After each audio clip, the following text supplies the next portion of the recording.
ప్రియమైన దేవుని సంగమా, మన ప్రభు అయిన యేసు క్రీస్తు నామంలో మీ అందరికీ వందనములు. ఈరోజు మనము చాలా ముఖ్యమైన సత్యాన్ని ధ్యానించబోతున్నాము. అదే కొత్త ఆరంభం.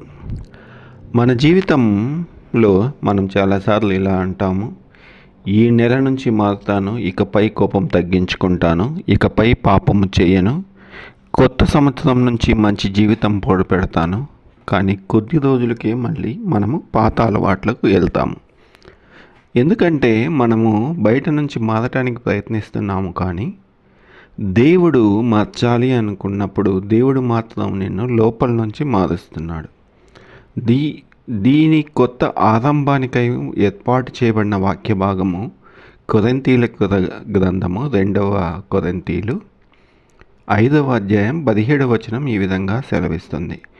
కాబట్టి ఎవడైనను క్రీస్తునందున్న ఎడల అతడు క్రొత్త సృష్టి, పాతవన్నీ గతించిపోయెను, ఇదిగో సమస్తము కొత్తవాయెను.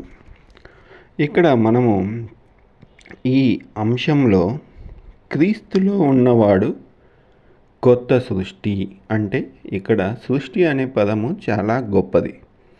దేవుడు ఆదికాండంలో లోకాన్ని సృష్టించాడు. అలాగే మన హృదయంలో కూడా కొత్త సృష్టి చేస్తాడు. యోహాను 3:3లో పునర్జన్మ పొందకయే దేవుని రాజ్యమును చూడలేడు.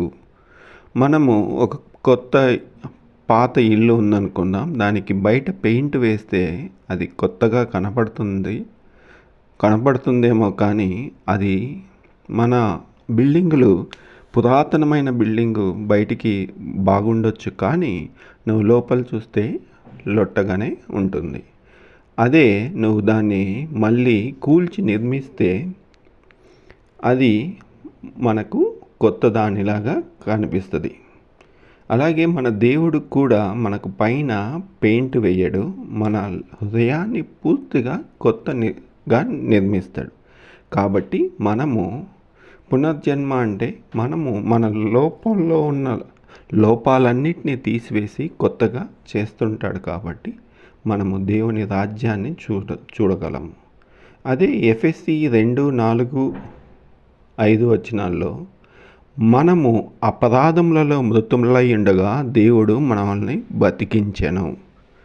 దేవుడు పాపాలను సరిచేయడు, ఆయన మృతులను బతికిస్తాడు. కాబట్టి మనము మన దేవునికి కొత్త సృష్టిగా ఉండటానికి మనము ప్రయత్నిద్దాం. అంటే కొత్త సృష్టి అంటే పైకి మాత్రమే మారాను అని కాకుండా లోపల నుంచి నీ జీవితాన్ని హృదయాంతరంగంలో నుంచి మార్పు కోరుకుంటే అది కొత్త సృష్టి అని ఈ లెంటు రోజున మీకు సెలవిస్తున్నాను. అదేవిధంగా పాతవి అన్నీ గతించిపోయెను అంటే ఇది చాలా గొప్ప వాగ్దానం. పాతవి అంటే పాత పాపపు అలవాట్లు, పాత బాధలు, పాత తప్పులు, పాత అపజయాలు, ఇవన్నీ గతించిపోయెను అని చెప్తున్నాడు. కాబట్టి యెషయా 43:18 వచనంలో గత సంగతులను జ్ఞాపకం చేసుకొనకుడి. ఒక ఉదాహరణకు మనము ఎవరమైనా ఒక పెద్ద రుణము బ్యాంకులో తీసుకొని అతను మొత్తము చెల్లించకుండా ఉన్నాడు అనుకోండి, ఆ రుణం రద్దవుతుందా? రద్దు కాదు. కానీ ఆ రుణాన్ని మొత్తాన్ని చెల్లిస్తే అది రద్దయిపోతుంది. ఇక మనము ఆ బ్యాంక్కి అప్పుదారుడుగా కాకుండా స్వతంత్రంగా ఉంటాము. అలాగే యేసు సిలువపై మన పాప రుణాన్ని చెల్లించాడు. కాబట్టి మనము కూడా గతాన్ని గుర్తు చేసుకొనకుండా కొత్త జీవితాన్ని ప్రారంభిద్దాం. అలాగే కొలస్సీ 2:14లో మన మీదున్న అప్పు పత్రికను సిలువ మీద గుచ్చెను. మన దేవుడు నీ గతాన్ని క్షమించడమే కాదు,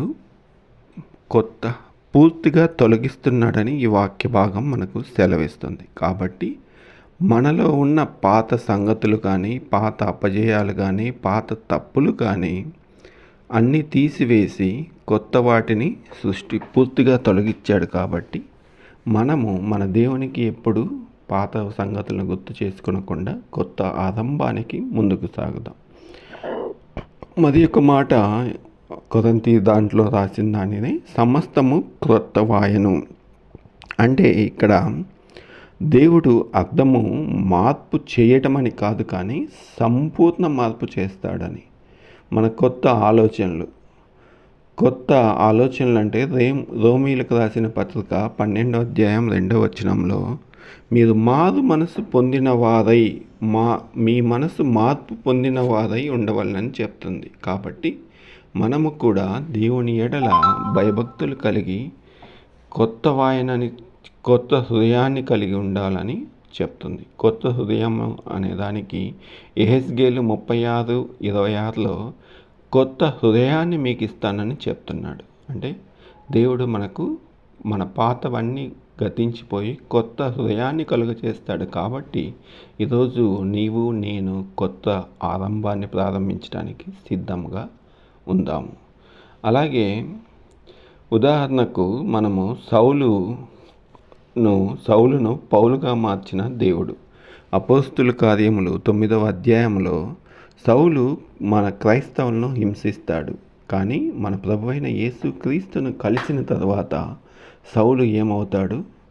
పౌలుగా మారాడు. అది కేవలం పేరు మార్పు కాదు, కానీ అతని జీవితం మారింది, లక్ష్యం మారింది, దిశ మారింది. అదేవిధంగా నీవు కూడా నీ పేరు మార్చుకోమని చెప్పట్లేదు దేవుడు ఇక్కడ, నీ హృదయాంతరంగాలను మార్చుకోమని చెప్తున్నాడు. మన యొక్క కొత్త ఆరంభాన్ని ఎలా పొందాలంటే పశ్చాత్తాపం ద్వారాను, విశ్వాసము ద్వారాను, సమర్పణ జీవితం ద్వారా మన కొత్త ఆరంభాన్ని మనము ప్రారంభించుకోవాలి. అంటే గత పాపాలన్నిటికీ పశ్చాత్తాపం కలిగి విశ్వాసముతో మనం ముందుకు సాగి సమర్పణ జీవితానికి కలిగి ఉండాలి. క్రైస్తవ జీవితం అంటే నేను తగ్గి క్రీస్తులో పెరగటము అనేది గుర్తుంచుకోవాలని దేవుని నామంలో ప్రార్థిస్తున్నాను. ప్రియులారా, మనము బయట బాగానే కనిపించవచ్చు, కానీ మనము లోపల విరిగిపోయి ఉండొచ్చు. దేవుడు ఈరోజు మీతో చెప్తున్నాడు, నేను కొత్త ఆరంభాన్ని ఇస్తాను అని చెప్తున్నాడు. నీ గతం ఎంత చెడ్డదైనను క్రీస్తు నీ భవిష్యత్తు ప్రకాశవంతం చేస్తాను అని చెప్తున్నాడు. ప్రకటన గ్రంథం 21:5లో ఇదిగో నేను సమస్తమును క్రొత్తదానిగా చేస్తానని చెప్తున్నాడు. కాబట్టి ఈరోజు ప్రియులారా, నీవు నేను అందరము కొత్త జీవితాన్ని ఈ లెంట్ కాలంలో ప్రారంభించి అది తుద వరకు ఉండేలాగా ఉందాం. అందరూ ఏకీభవించినట్లయితే ప్రార్థన చేసుకుందాం. పరిశుద్ధమైన పరలోకపు తండ్రి, నీ మహిమగల సన్నిధిలో మేము వినయంతో నిల్చున్నాము. ప్రభువా, ఈరోజు నీ వాక్యము చేత కొత్త ఆరంభం గురించి మాతో మాట్లాడినందుకు నీకు వందనాలు. మేము ఎన్నోసార్లు మా శక్తితో మారాలని ప్రయత్నించాము, కానీ విఫలమయ్యాము. మా బలహీనతలను, మా పాపాలను, మా పాత అలవాట్లను నీ సన్నిధిలో ఉంచుతున్నాం. ప్రభువా, పాత మనస్సును తొలగించుము, పాత కోపాలను తీసివేయము, పాత గాయాలను స్వస్థపరచుము, పాత బంధనాలను విరగదీయము. యేసయ్య, నీ శిలువల రక్తము మమ్మల్ని పరిశుద్ధులుగా చేయునని విశ్వసిస్తున్నాం. నీ రక్తంతో మా గతాన్ని కడుగుము, మా మీద ఉన్న అపరాధ భావాన్ని తొలగించుము, మా మీద ఉన్న శాపములను విరగదీయము. తండ్రి, మా కొత్త హృదయమును అనుగ్రహించుము, నీ చిత్తమును కోరుకునే మనసును ఇవ్వము, పాప ద్వేషాన్ని ఆత్మను ఇవ్వము, నీ వాక్యములో ఆనందించే హృదయాన్ని ప్రసాదించమని వేడుకొంచున్నాం తండ్రి. ప్రభువా, సంఘంలో ఉన్న మరియు ఈ ఆన్లైన్ ద్వారా వింటున్న మరి ప్రతి ఒక్క కుటుంబానికి కొత్త ఆరంభాన్ని కలుగ చేయమని వేడుకొంచున్నాం. విరిగిపోయిన బంధాలను పునరుద్ధరించము, నిరాశలో ఉన్న వారికి ఆశని ఇవ్వము, బలహీనులుగా ఉన్న వారికి బలాన్ని ఇవ్వము, ఆర్థిక సమస్యలో ఉన్న వారికి ద్వారాలను తెరవము, ఆరోగ్య సమస్యల్లో ఉన్న వారికి స్వస్థపరచము. ఈ రోజులో నుండి మా ఇంటిలో కొత్త శాంతి ఉండునుగాక, మా జీవితంలో కొత్త దిశ ఉండుగాక, మా ఆత్మలో కొత్త అగ్ని ఉండునుగాక. అలాగే ప్రభువా, ఈ కొద్ది మాటలు మా ప్రభువును ప్రియకుమారుడైన యేసుక్రీస్తు నామములో వినయంగా ప్రార్థించి వేడుకొంచున్నాం తండ్రి. ఆమెన్. ప్రియమైన సంగమా, ఈ వాక్యము మీ హృదయాన్ని ఆశీర్వదించిందని నమ్ముతున్నాము. ఈరోజు ఒక నిర్ణయం తీసుకొని ఉంటే మీరు కామెంట్ రూపంలో మరియు ఆమెన్ అని టైప్ చేయండి. ఈ సందేశం మీకు నచ్చినట్లయితే వీడియోను లైక్ చేయండి, ఇతరులతో షేర్ చేయండి. మా ఛానల్ను సబ్స్క్రైబ్ చేయమని దేవుని నామంలో ప్రార్థిస్తున్నాం. దేవుడు మిమ్మల్ని దీవించునుగాక. ఆమెన్.